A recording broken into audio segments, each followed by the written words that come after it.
Puno sam toga rekla o prirodi u prošlom vlogu, međutim ovdje se opravdavam. Ovo mi je toliko nostalgično sve skupa da mi je žao kaj nisam više toga snimala. Činilo mi se bez veze, a zapravo i nije, pošto mi se tresla i ruka, pošto je bilo dosta jako sunce. Onda sam odustala od toga pa sam iskoristila ovo iskoristivo. Ali da, trebala sam puno više snimati. Ovo mi je toliko nostalgično, putopisno jer prikazuje neka stara prošla vremena kojih više nema. Opet sam se vratila jezicima, sad sam jedno vrijeme čitala knjigu pa se s njima nisam bavila. Ovo kaj se gledate je zapravo nešto s interneta ovako pronađeno i trebamo započeti mađarski i onda s tim završavam za nekoliko dana, to jest ovaj tjedan bi trebala bi završiti onda tu rundu učenja za ljeto.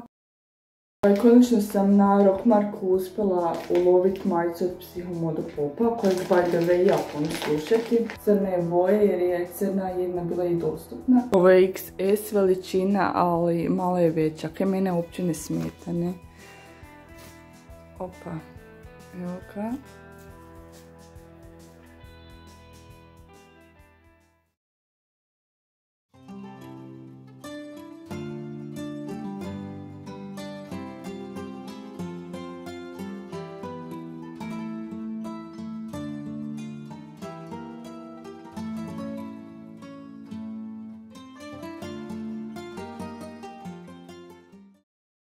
Pošto idem na crvenu jabuku, budem se stavila crvene slarke, ove ovdje, koje su nošene svega par puta.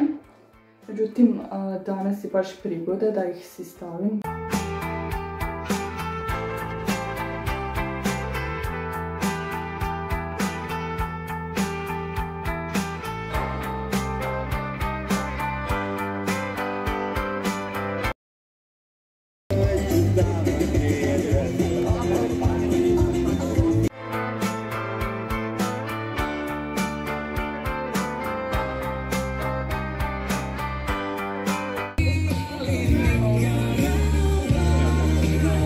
Nego vidiš da te ne vole.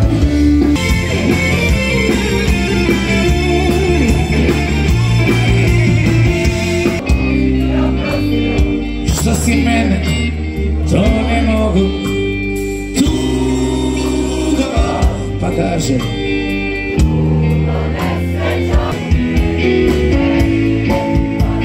je to, čekam te na starom mjestu. Idemo još jače!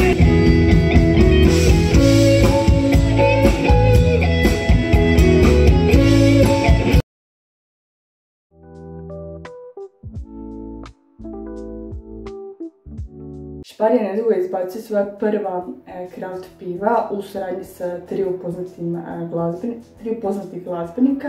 Radi se o kupcu Mrletu i Badovnicu.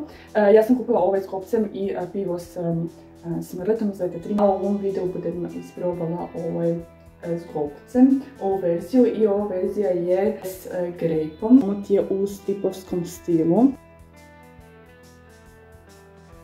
Koliko ima suptilan miris po grejpu, toliko je suptilan i u okusu, ali dobra je pivica.